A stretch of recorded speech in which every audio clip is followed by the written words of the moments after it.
Antes de tudo, eu quero avisar que esse vídeo não é uma acusação de plágio, e você vai perceber do que se trata assistindo tudo. Além disso, ele vai ter alguns spoilers do anime. Então segure seus dislikes e bora pro vídeo.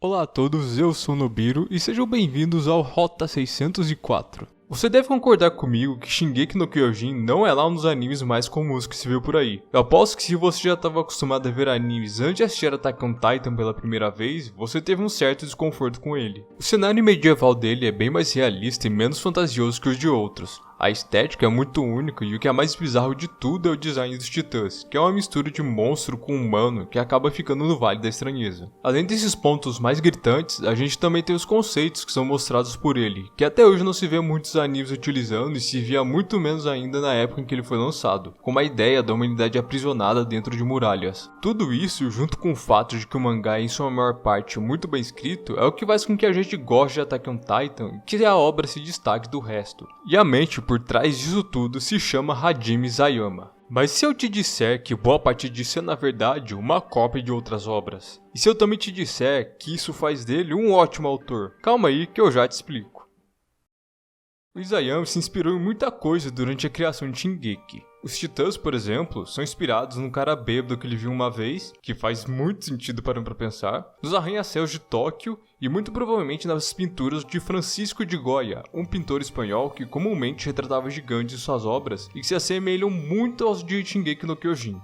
No caso da ideia da humanidade presa em muralhas e isolada do resto do mundo, veio da cidade onde ele cresceu, chamada Oita. Ela era cercada por montanhas e isso dava a sensação de que era isolada do resto do mundo. E assim como Eren e o Armin, o Isayama sonhava em poder conhecer o que estava além daquele lugar. Além disso, a ilha de Parades em si é inspirada na cidade alemã Nördlingen, que é cercada por muralhas. Ainda tem muitas inspirações que eu poderia citar, mas agora eu quero dar destaque às que vieram de outras obras que sim, o Isayama copiou ideias.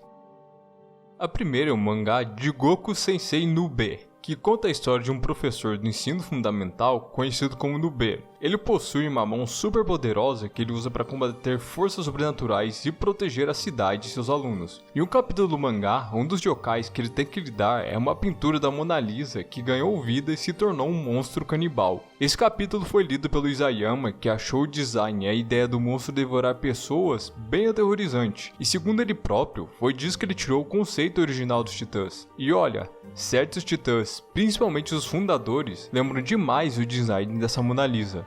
Agora, a segunda obra e a que o Isayama mais copiou ideias é a visual novel Love Love Alternative. É sério, conforme eu for descrevendo ela, você vai com certeza perceber o quanto ela foi influente em Attack on Titan. Tem tanta coisa que não vai dar pra citar tudo aqui, então eu vou deixar pra vocês a thread do Reddit que eu usei como referência para caso vocês queiram saber mais a fundo.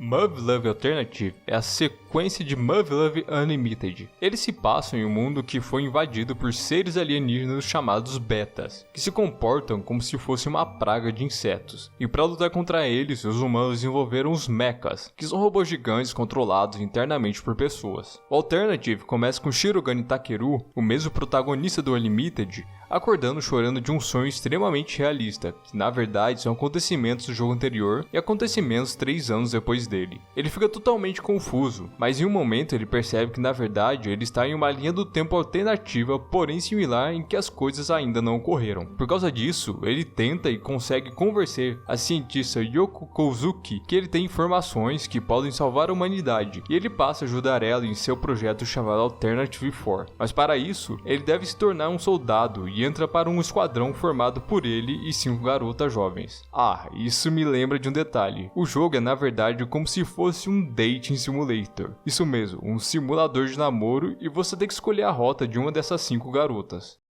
Só nesse resumo já dá pra ver um monte de similaridades.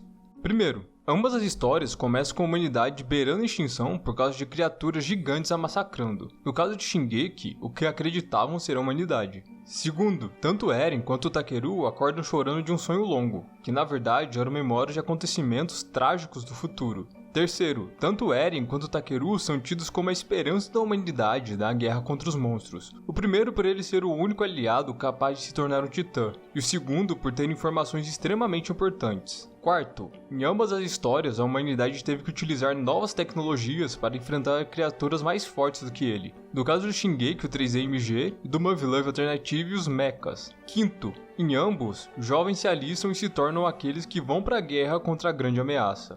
Já tá bem claro que o Isayama copiou e muito Muv Luv Alternative, mas eu não tô falando isso pra acusar de plágio ou falar que ele é um mau autor e por isso Attack on Titan é ruim, porque simplesmente todo autor faz isso. Você pode pegar qualquer história de ficção que você vai perceber que o escritor copiou elementos de outras histórias, e isso não é nenhum exagero. Inclusive, existe um livro muito popular sobre esse assunto chamado Roube como Artista, de Austin Kleon. Ele explica que bons autores não roubam ideias de uma obra, mas na verdade, eles roubam ideias de várias obras, e eles sabem combiná-las e transformá-las em algo com a cara deles, de uma forma que não seja um mero plágio e nem fique um Frankenstein de histórias.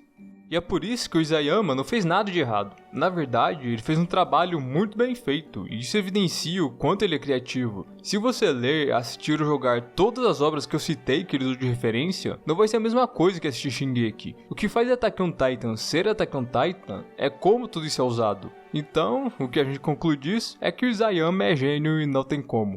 Mesmo no final da obra, né, que foi bem medíocre.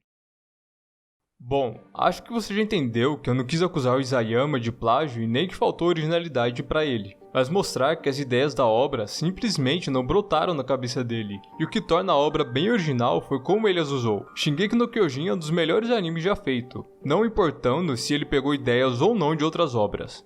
Espero não ter irritado ninguém com esse vídeo, mas você pode deixar a sua opinião sobre o assunto aí nos comentários, lembrando de agir sempre respeitosamente. Se você gostou, deixa seu like e se inscreva no canal para receber mais vídeos como esse. Além disso, gostaria que você desse seu feedback do que o canal pode melhorar. Me despeço aqui, fiquem bem e até a próxima.